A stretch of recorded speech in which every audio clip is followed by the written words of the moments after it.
Good afternoon to everyone. I know it's kind of after lunch, so we'll try to make your time. We are going to talk about carrier use cases with OpenDaylight. My name is Ariel. I'm a CTO from ConteXtream, which now it's an HP company. We've just been acquired together with me. Gal, I'm engineering director at ConteXtream.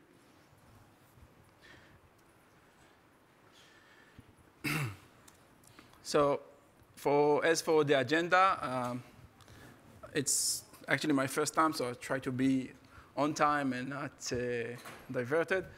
And we have a few use cases on a large carrier scale deployment. I will at first introduce them. After that, we just show an OpenDaylight carrier SDN architecture, which is our architecture. Our product is based on OpenDaylight. And we will explain what it takes to make an ODL Caregrade. Okay? So that's kind of a key part in our demonstration. Use cases in details after that, we will cover a little bit of those. Subscriber-aware service chaining, our key advantages in the industry is fine grain, very, very granular. We work on every subscriber, put his exact needs into the systems and configuring open flow rules accordingly for each subscriber, its own chain, and based on his requirement. After that, we will show a little bit something that's a bit more sophisticated, where we took an OpenDaylight-based platform, and we make it the data path of a virtual EPC. So a lot of carriers talked about VNFs and moving the component from a physical component to a virtualized component. We took that steps, but we took another steps further, is translating the data path of EPC, which is kind of a not trivial data path. We move it to an open flow switch that actually performs the EPC. And the last use case that we'll demonstrate, that we'll talk about it, is SDN VPN based on ODL, all kinds of VPN use case and the virtual CPEs use case that we are working on. And at the end, we'll try to do some kind of a scale demonstration where we show a system of 40 gig download, 10 gig uploads, 1 million subscribers, and 1,000 rules per second, serving a GI-LAN use case with a fine-grain service function chaining. So I'll start with describing some of the carrier SDN Fabric that we're doing. So we split it to multiple categories based on voice, consumer, and enterprise. And we do from customers categories, whether it's cable, fixed, and mobile. So we identifying six use cases that we started to work on. And we actually in a very progress stage in each one of them. So the first two use cases is voice-related. Some of them we do have already in productions in a large carrier in the US. So we're doing a virtual IMS and a virtual SBC, where we take the IMS and virtualize that, make it the global load balancings between IMS cores. Same thing goes for SBC, session border controller. So you can virtualize multiple of them for NNI links. So that's kind of two use cases.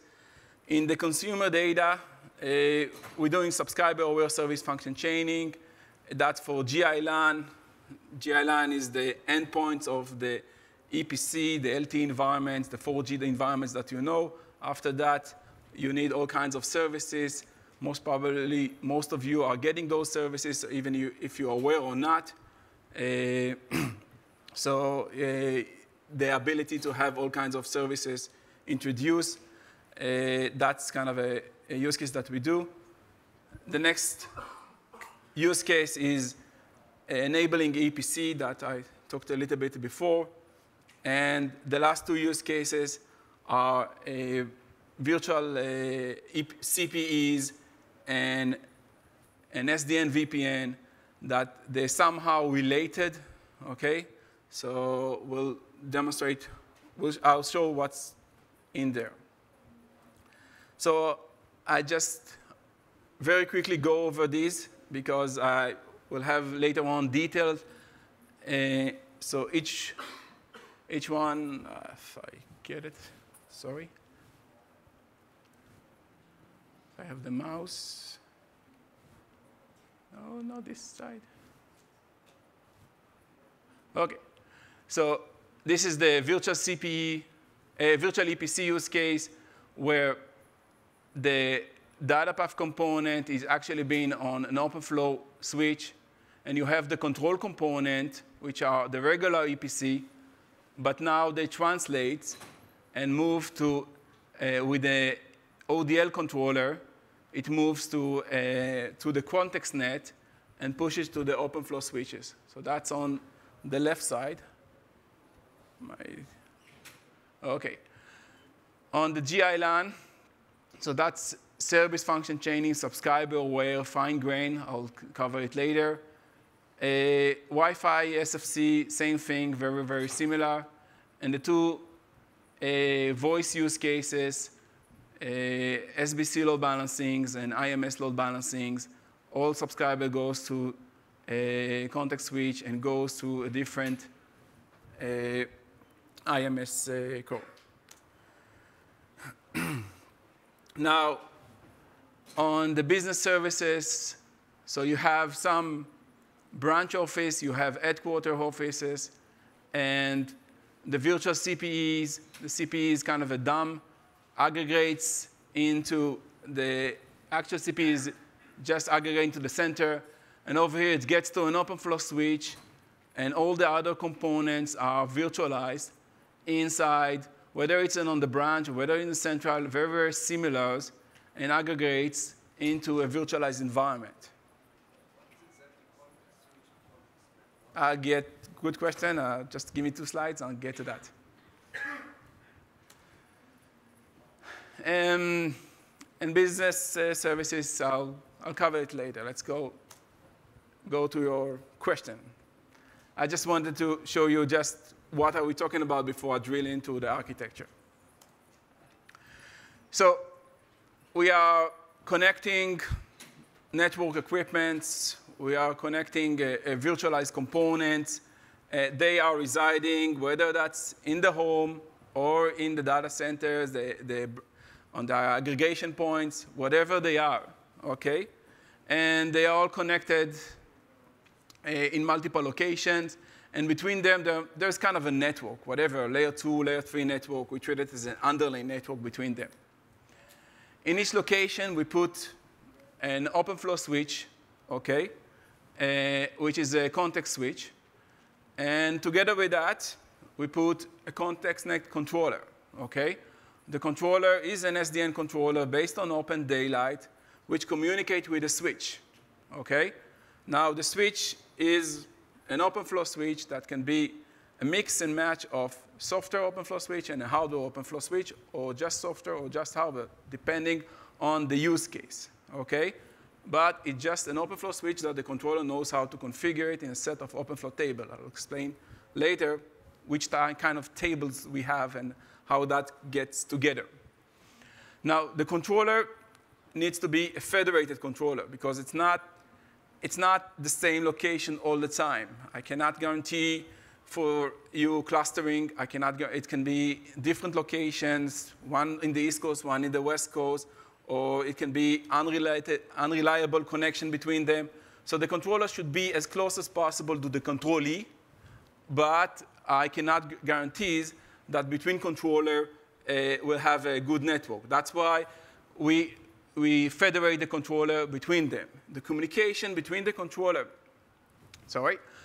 between the multiple location on the data path, we create an overlay network, which create overlay tunnel, whether that's VXLAN or whatever other NVGRE or whatever other mechanism of layering protocols, we actually don't care. That's kind of up to the switch to implement those layering. We prefer to work with the switch in hybrid mode, where the switch takes care of the underlay. On the communication between the controller happening through the mapping service. Okay? A controller talks to the mapping service. We have the list mapping service that component we contribute to OpenDaylight is part of the open source, where we communicate with the mapping service. And we use behind the mapping service some DHT database that acts as the mapping service. And it's globally federated, globally distributed, and multiple copies, highly available. So that takes care of the connection between the locations. And the controller talks to the mapping service, depending on the deployment type, whether the mapping service is local to the controller, or just an entity of the mapping service local to the controller, or it can be that the mapping service is remote in case of the controller needs to reside in a CPE device. Okay? So we have those use cases also. But in regular use cases, they are tied in. There is entity of the mapping service local to the controller. And we call it a ConteXtNet node. That's all combination of map, control, and switch is a ConteXtNet node. And you can have multiple ConteXtNet nodes communicating between each others and through, passing through the underlay. As exposed from the mapping service to the northbound, we have a ConteXtNet broker that exposes the knowledge of the mapping service. Of course, we have also a management, which is communicating with the ConteXtNet nodes and exposing the management things, how everything looks like. And we have context view, which is all kinds of graphs, logs, ability to have logging, history, and all kinds of performance related. Now, the broker communicated whether that orchestration, OpenStack, LDAP service, AAA service, PCRF, all of that, we have a broker that communicating with those. Now, we have the ConteXtNet node, which actually is a mapping controller and an OpenFlow switch, okay? Now, we took the OpenFlow switch and put a set of OpenFlow tables. Some tables, we call them a subscriber or application switch, okay? We are subscriber aware, fine grain, a lot of subscriber rules, so that tables are very big, okay? To connect between one location to another, we're using a tunnel switch, okay? It's also a set of OpenFlow tables, no special switch, nothing. It's a set of OpenFlow tables, and that tells us how to get from one location to another location using the underlay, okay? So the subscriber switch is more about the overlay, and the tunnel switch is more about taking the underlay, okay? Now, it needs to be in a modular topology, okay? It is sometimes is very small in just one location, small form factor, and sometimes it's like a huge PGW that right now serving 2 million subscribers, okay? So all kinds of other use cases. And we need to optimize between hardware and software. So sometimes subscriber switch and tunnel switch are together on the same OpenFlow switch, and sometimes they are separated, okay? And we need to get into existing infrastructure, okay? So sometimes we can control the vSwitch in the hypervisor. Sometimes we are not allowed to, okay? If it gets to some public cloud or some other vendors actually doing the vSwitch, and we are not allowed to touch his tables, so we can reside on a VM, okay? And we are, for that, with just a default gateway of the VNFs, and that's how the traffic gets to us. And the actual Neutron plugin has not aware that he's been part of the service chaining, and we are doing the actual service selection of the service chaining. Now, that's how we define a few deployment use case, whether the tunnel switch is on the top of rack, and the subscriber switch can be in a VM or bare metal, where you utilize the SRIOVs and the PCI pass-throughs to get 160 gig of traffic in a single server, okay? And we utilize the top of rack to do the tunnel switching, and it can be like 3 terabytes on the top of rack, so that's kind of unlimited. Or it can be a switching in the hypervisor in case that we allow to do that, or a switching pool that you can spread your VMs in the rack, and or whether splitting a VM in every one of the servers in the pool, or whether that's in the top of rack once we have a top of rack that's capable for a lot of OpenFlow rules. I'm talking about millions of rules. Our subscriber switch can get to 100 million rules. And once you need 100 million rules, you need 100,000 rules per second. Because you have a lot of rules, you need to have a lot of updates. Okay? So that future of hardware tunnel switch and subscriber switch will come, but it's just a matter of time. So how it's being laid out, so in every place you have a context set node, okay? And between the different locations, you have an overlay tunneling between them and an underlay that connect them. And you have a different VMs on the outer lay that we're doing all kinds of service function chaining between them, or VPN, or all kinds of other use cases. The architecture, they remain the same. Our main focus is fine-grained and one single architecture for all use cases. That's kind of the things that we want to push further into the industry. Yes? That question about deployment architectures.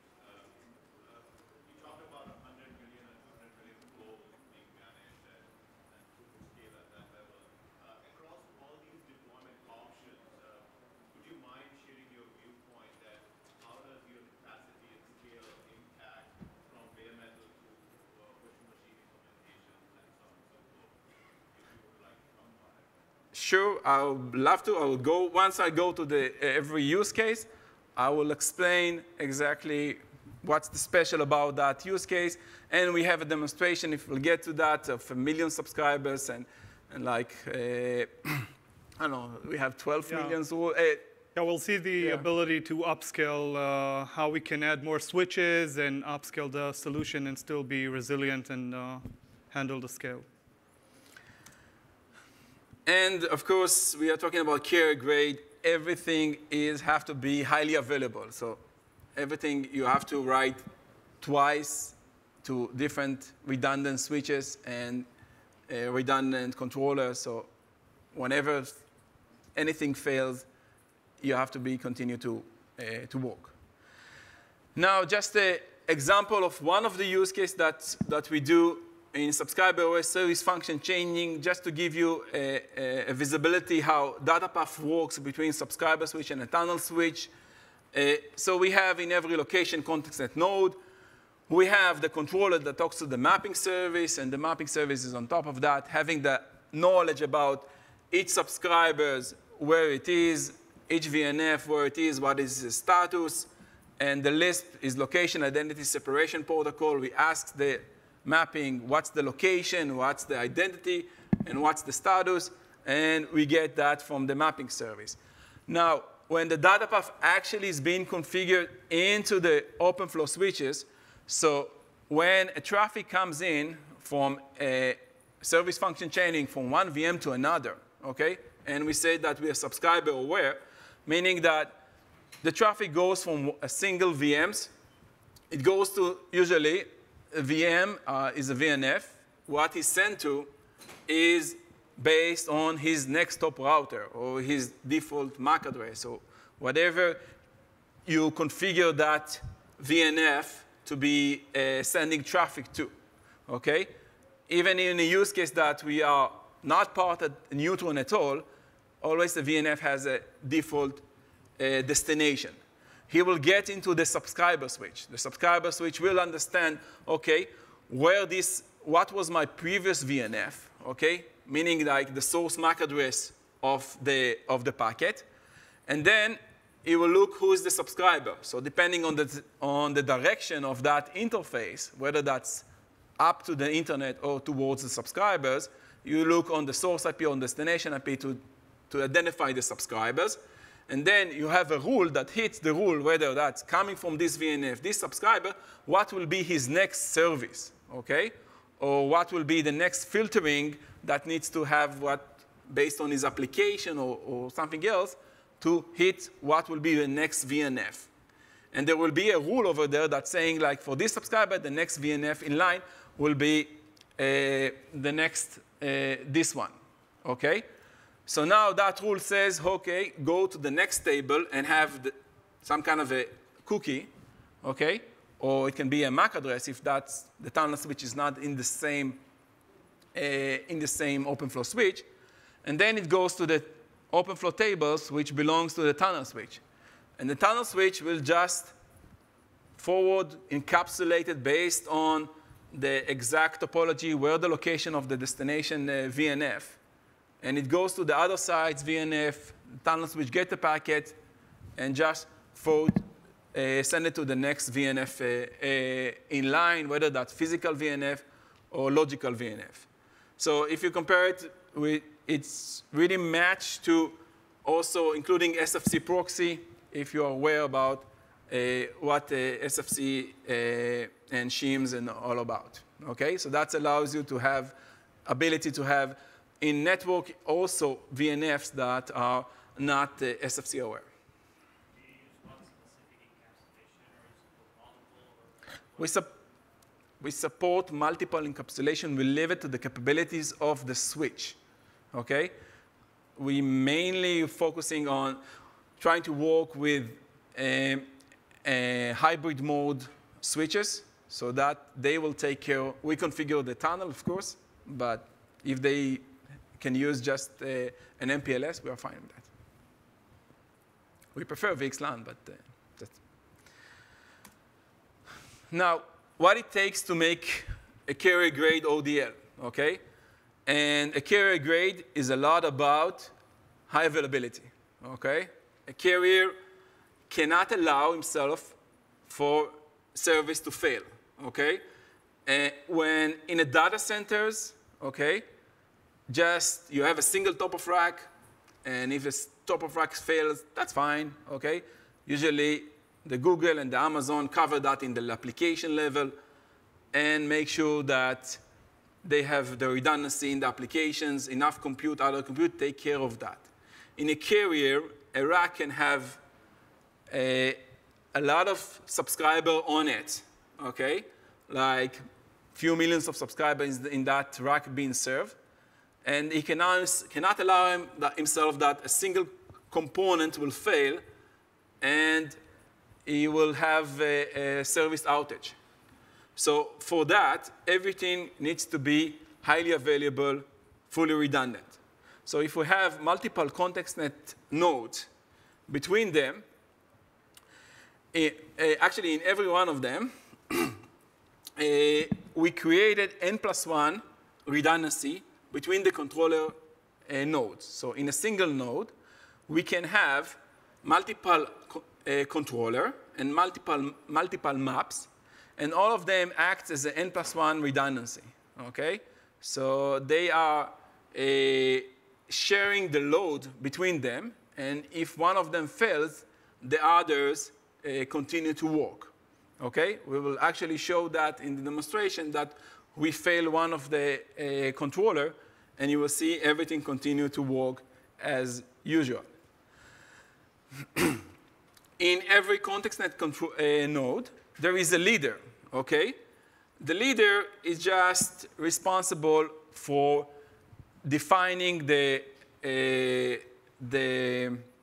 segmentation of the load, okay? Who gets which portion of the load.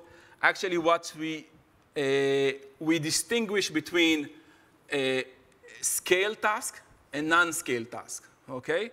Non-scale task, configuring a VNF, or configuring an underlay, we have no problem that a single controller do that, okay? It's non-scale. A scale task is like handling subscribers. That can be in a rate of 1,000 per second or tens of thousands per second. That needs to be load shared between multiple controllers. So for that, the leader only decides about the split, and we segment the world of subscribers to some kind of a hash, and then each controller takes his own portion, okay? And controller obviously is in the same node, configure the same switches, okay, at the same time. So since there is no conflict between the segmentation, so there is no conflict inside the table. So a scale table is all the time configured by multiple controllers. Each one is on his own space. And that's how we get to throughput. So you ask about how we get to throughput. That's kind of the tricks that we do. And they also backed each other's. So of course, the external interfaces is also redundant. And you have multiple underlays, okay? So it's not enough to have a single underlay between each location. You always have duplicate underlays that needs to be taken care of. And of course, once you get into the VNF, the same VNF has multiple access to it. So all of that, every component can fail. Control, data path, VNFs, switch, every component can fail, and everything needs to continue to work. Now, as for scalability, fine grain has its own advantages, but has its own requirements, okay? So a fine grain meaning that you configured a lot of rules. A lot of rules, you need capabilities, high capabilities.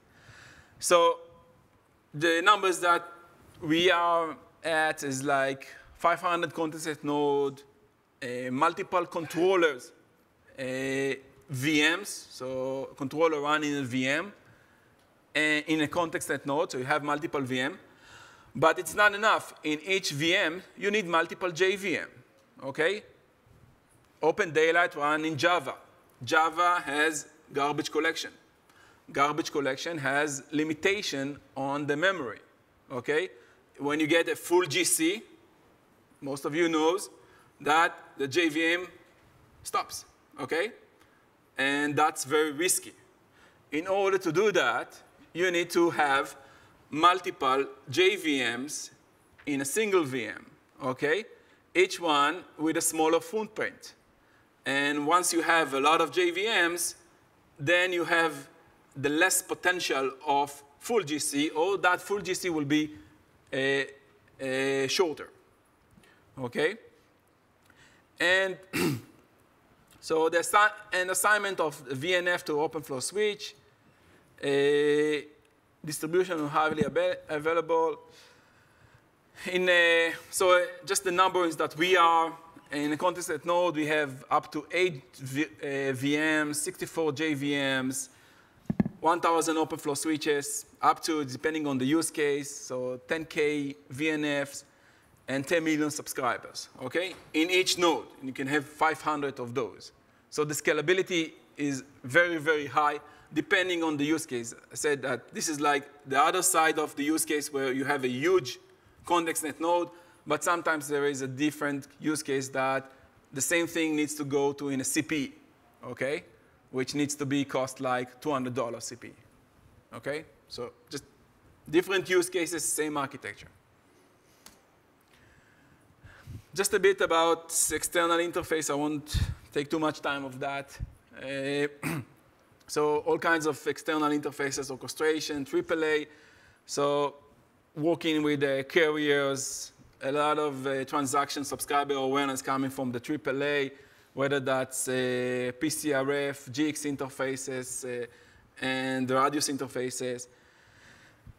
talking with applications, security, quality of service, OSS, billings, all of that needs to be taken care of. Underlay, whether that all kinds of encapsulation, management, of course, VNF API, overlay. I just skip that. A bit about the use cases. So I will drill into the detail where I think it's interesting. If you have questions, I can answer them. So on the GI use case, just service chaining, all of that was bump on the wire. Each VNF was scaled to the top and to the so scaled to the peak of in the next 5 years. And also, it was a long time to deploy each one of them. Once you put a ContextNet switch, based on the subscribers, we can service chain that functions. And we demonstrate how you can take a VM, a VNF from the internet, download it, put it on a VM, and just select 1 or 2 subscribers to pass through that.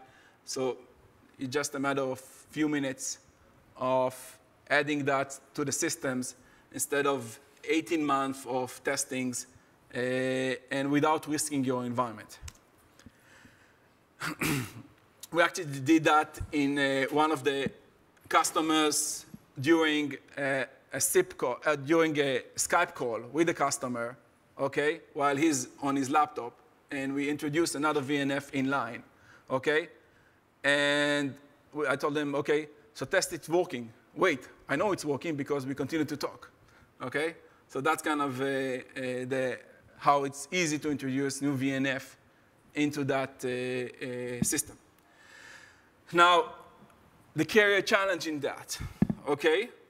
So it's millions of subscribers in every location, okay? It varies depending on the customers, but it's in every aggregation point. It's between 1 million to 10 million subscribers, and they can have multiple aggregation points, and VNFs can be in multiple locations. The changes, tens of thousands of changes, subscriber registration, in and out. It's your mobile phone. Sometimes it works, sometimes it doesn't. It's connect, disconnect. Everybody noticed that. For the carrier, it's another attach, detach that translates to updating all his path. It needs to be in multi-data centers. Not all the services available on the same data center. Sometimes you exceeded the load in a single data center. You have to load share between other data centers. Okay? So it needs to be highly available and scalable. The redundancy requirements, as I talked before, very demanding. We'll demonstrate that. N+1 hot backup. Instead of today, they are at 1+1 on everything and on a 10% utilization. We show that you can get to an 80%, 90% utilization with an N+1. That is the saving of this power. High variety of service chaining. So a lot of service chaining. Once it's easy to introduce, they generate more and more service chains. And when you have variety of service chains, the alternative of what we demonstrate, the alternative are VRails. And VRails are expensive because every time you have a new service, you have to redesign your VRails. And the VRails can, each VM can serve a specific VRail, where what we show is that the same VNF can serve multiple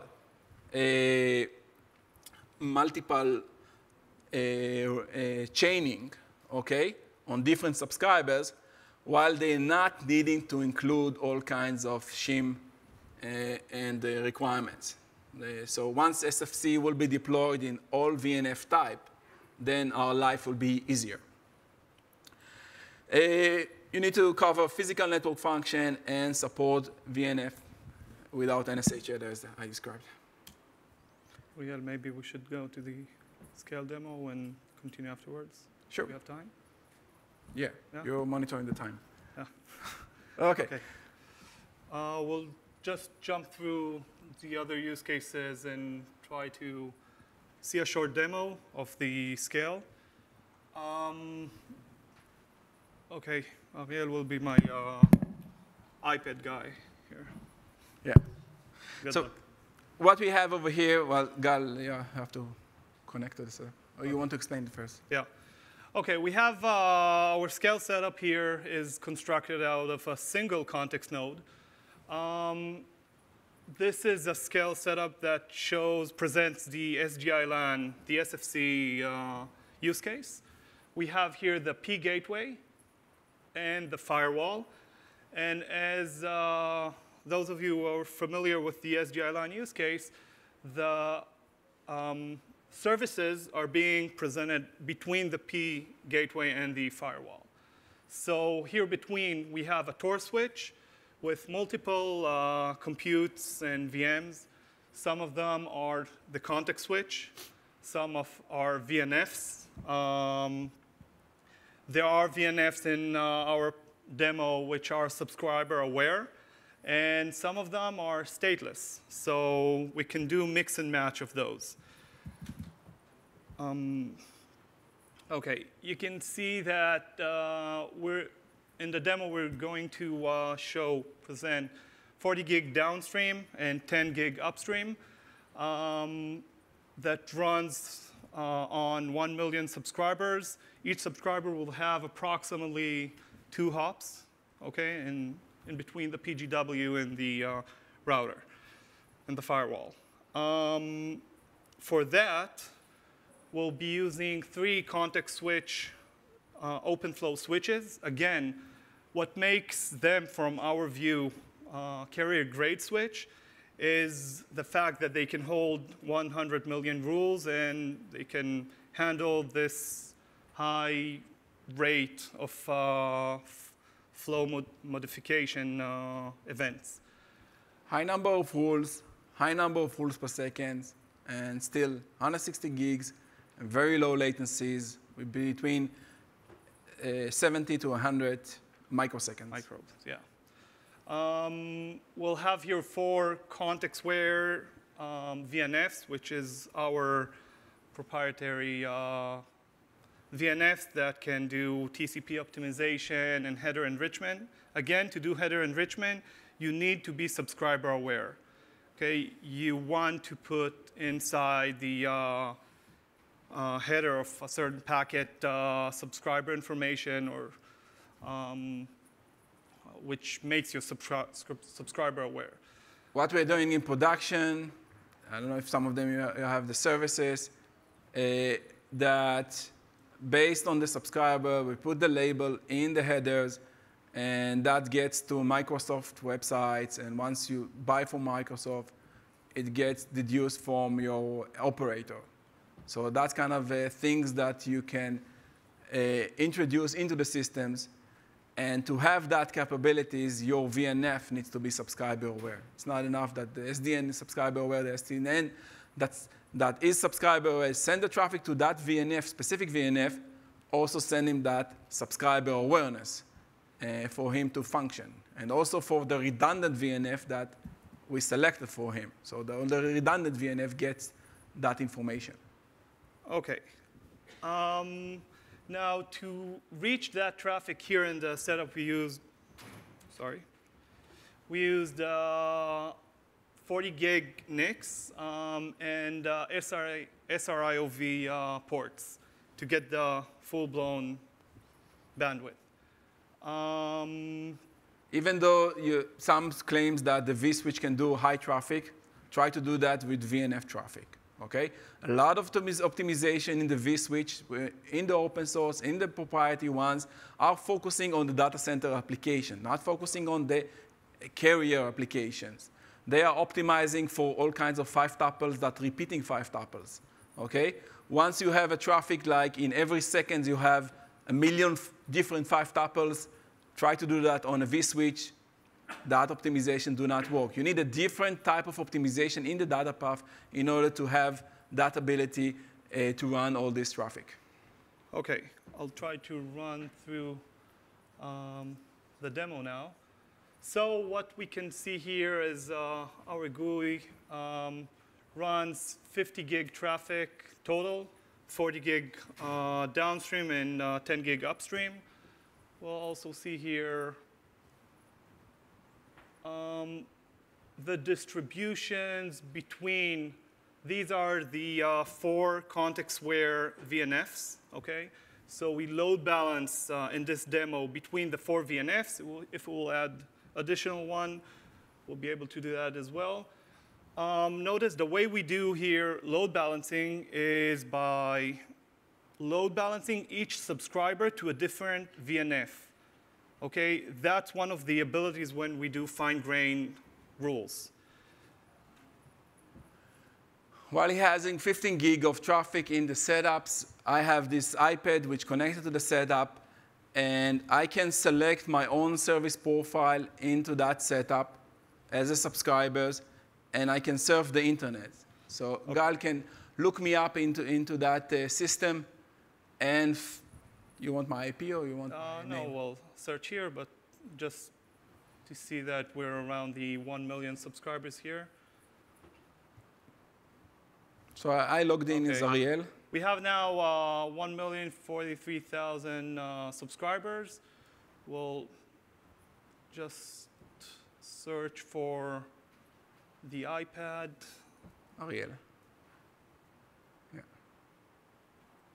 So out of the millions of subscribers that he has in the system, he can drill into my users and see my traffic. Yeah, and the ability of subscriber aware, one of the benefits is the ability to troubleshoot a single subscriber. I can open the Wireshark and see the traffic, CNN or something. Okay, the HTTP traffic, I can troubleshoot, pair hop, each hop for the subscriber and see where the problem is or what is expected or unexpected in that specific point. One of the biggest challenges when deploying in telco is the ability to troubleshoot your system or troubleshoot the entire environment. We all know that the first thing that the carriers will do is try to see if the problem is the network, because that's the first thing that they can do. Okay, so once we have a system over there, we can split the problem and help the carrier to figure out where the problem is in their network by the troubleshooting capabilities. So we've done it multiple times in production. You just take the IMSI, put it in the tool, see the traffic of that specific subscribers, and get it to the Wireshark. That's one of the most powerful capabilities that the carrier likes. Yes?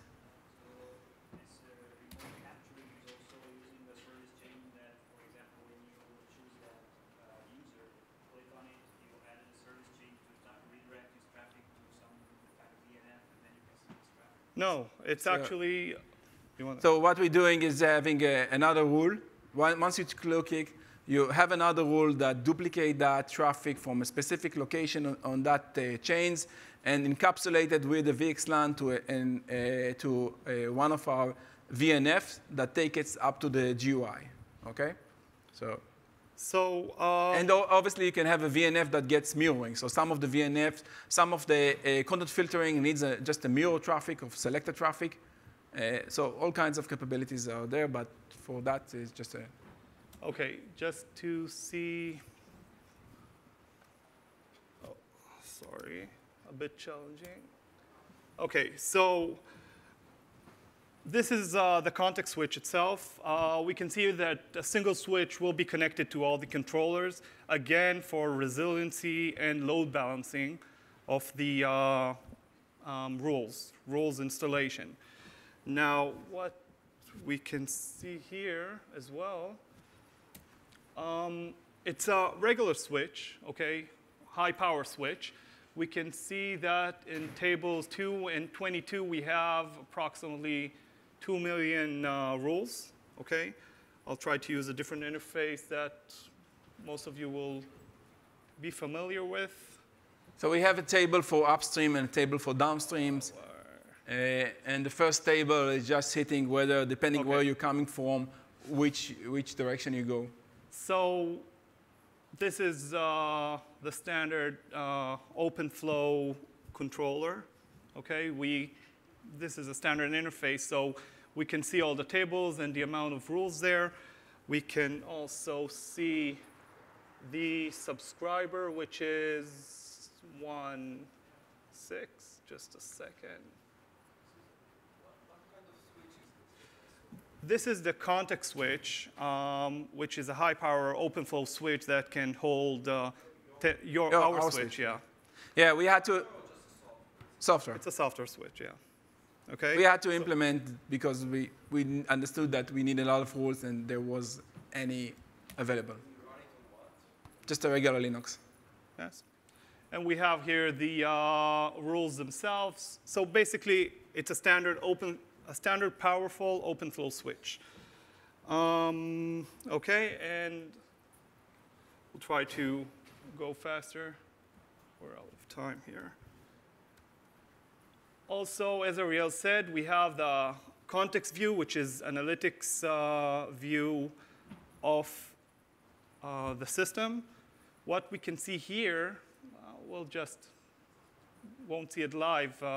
We can see here the amount of rules installation each of the two controllers had.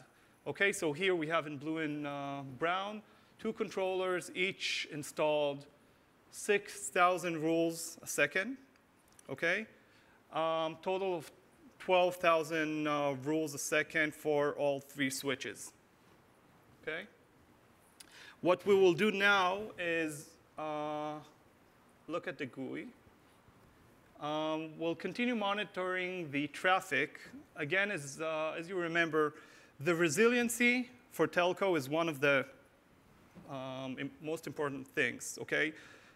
Not interfering with traffic is really important. So here we have the 50 gigabyte of traffic while we monitored this. So we have two OpenDaylight controllers in that ConteXtNet node. We have 3 switches, OpenFlow switches, and we have 4 context-aware VNFs, okay? We'll fail each one of them one at a time and show you that the traffic is not being affected, okay? So everything is resilient. The first thing is the VNF. Once we have, at the beginning, we had 4 VNFs. Now we failed out one of the VNFs. Jump to the traffic. Yeah, most of the traffic, all the traffic that goes through the VNF should now go to a different VNF. Obviously, you see a small hiccup because there is traffic that goes through the VNF.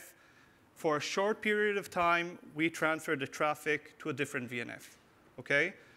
But from now on, at this point, the traffic continues to flow through all the rest of the 3 VNFs. We can go to the monitoring here. We'll see, maybe you remember or not, previously the traffic was around 12 gig. 12 gig each VNF. Now it's 16, 17 gig.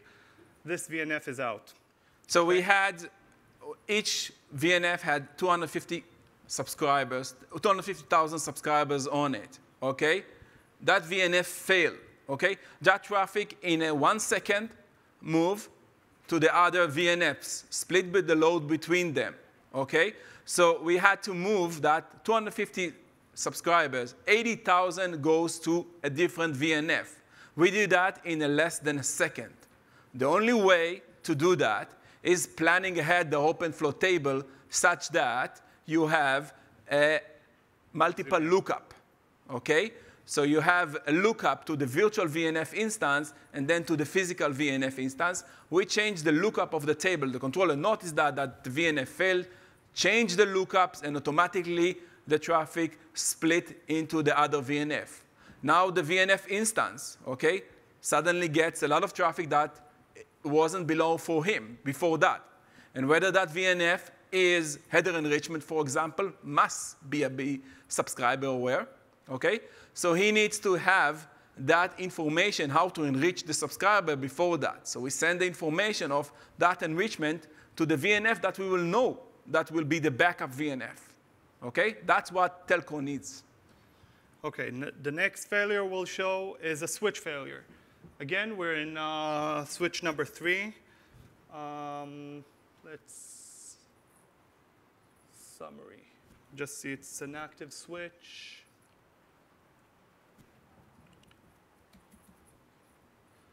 Okay, we have total of around 4.5 million rules here.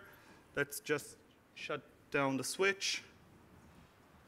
We usually shut down from the Nova stop, but that's taking time, so we don't have time right now. Again, same hiccup because traffic is being steered through the switch. Okay, those of you who saw the hiccup, traffic is being steered through the switch, and there's no way around it. We need to steer the traffic through the other two switches.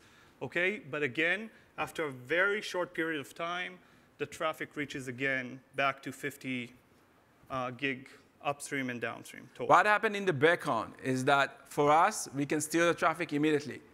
The controller noticed that switched down, okay? There is an open flow timeout, very short time frame. So that's a few milliseconds, okay? But that's not enough. We send traffic to the VNF. The VNF are being load balanced between the different switches. So the VNF itself needs to be aware that that switch dies and jump to the other VNF.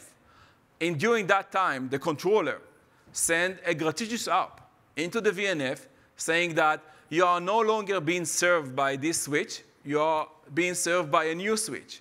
And that's how we speeded up the load between even the VNF is aware that he's now is up to another switch. Yes?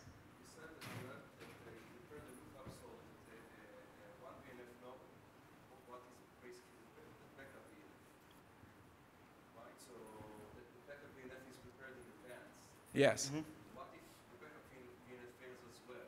Do you prepare all possible configurations?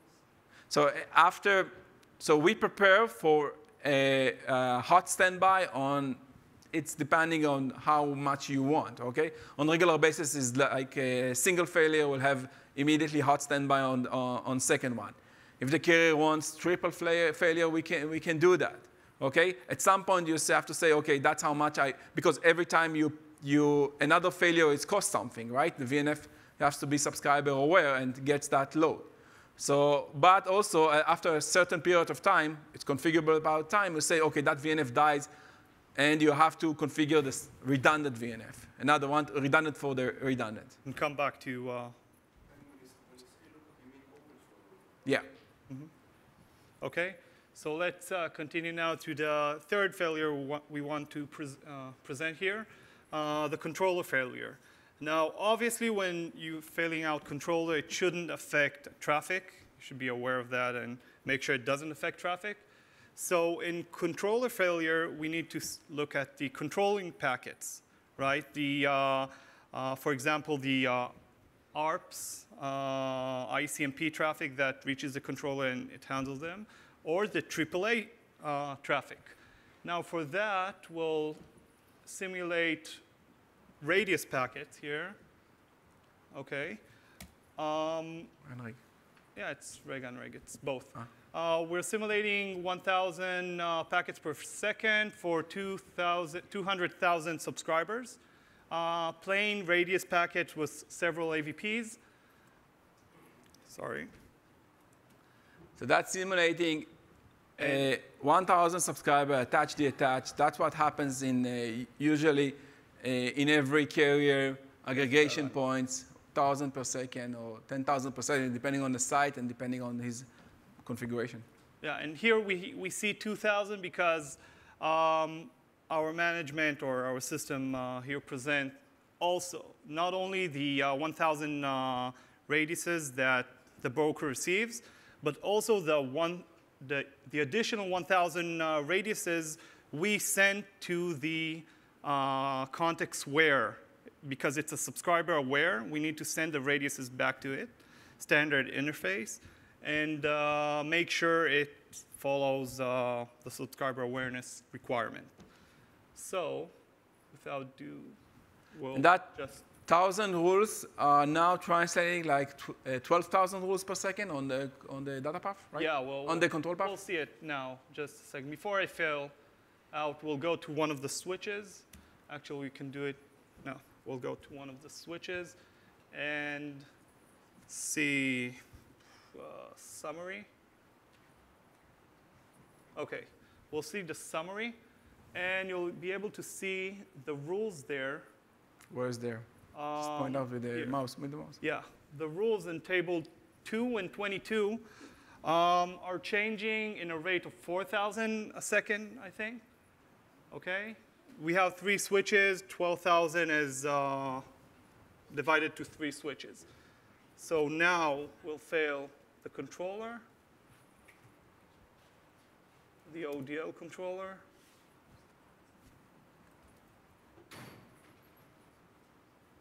Okay? And we are still at 2,000 radiuses per second.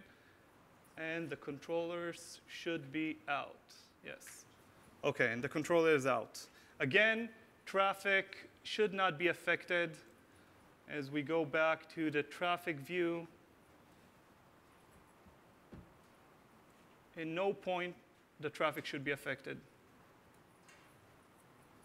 50 gig, OK? And my iPad, of course, also surfing through that setup.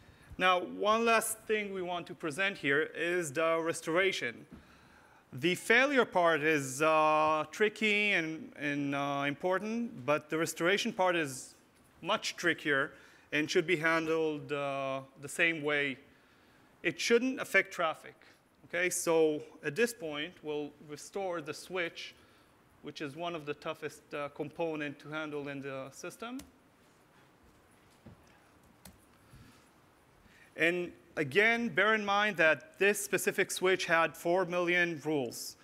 So the idea behind it is to synchronize the switch with all the rules and continue updating the rules in the meantime, because they are changing. The network is still live. And not steer traffic through that switch until it reached the point that it's fully synchronized and can start working in the network. Okay? So we'll just check the summary here. Again, tables 2 and 22. In a minute they'll start filling up. And in the management, we'll be able to.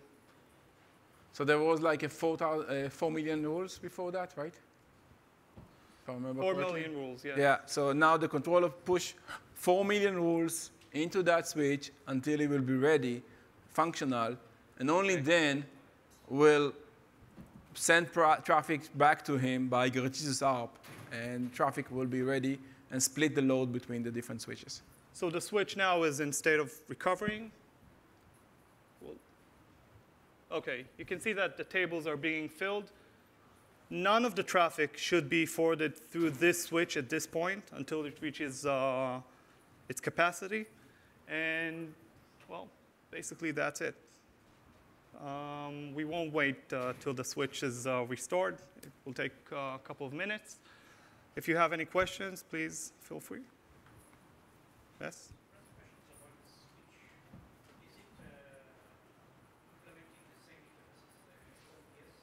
Yes, it's a standard interface, OpenFlow 1.3.1, I think, with OVSDB interface as well.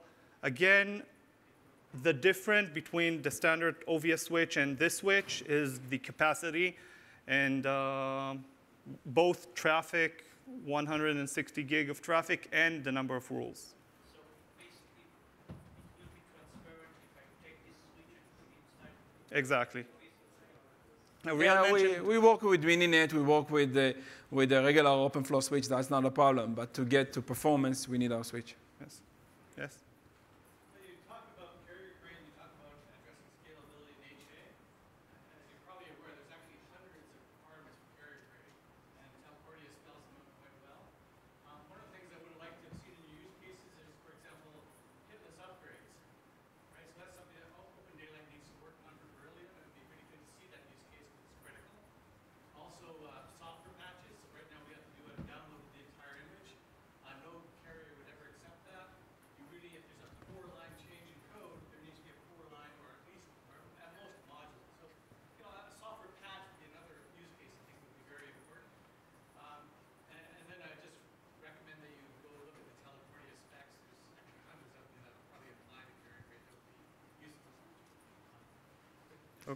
Yeah, we agree with you.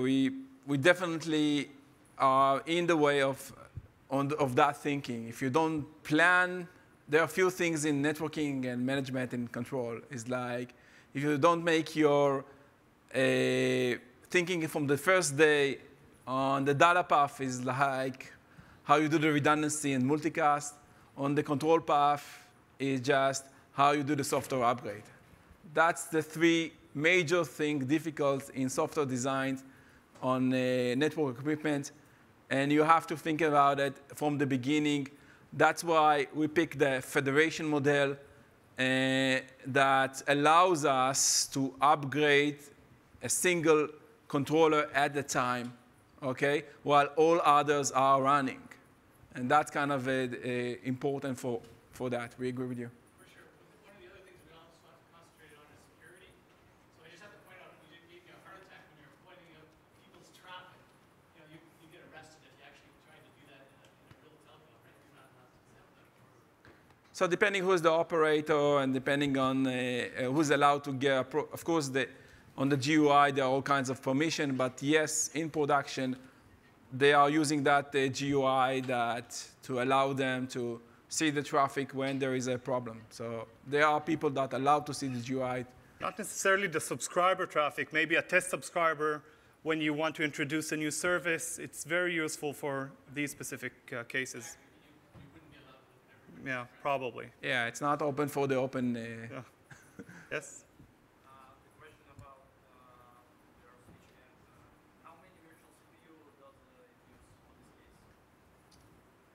So actually, the switch at the moment use like only 16 for this use case, but it can get to up to 64, depending on there are dual sockets that have like machines that have 64. On the controller, I don't know, it's like very minimal, not that many. So.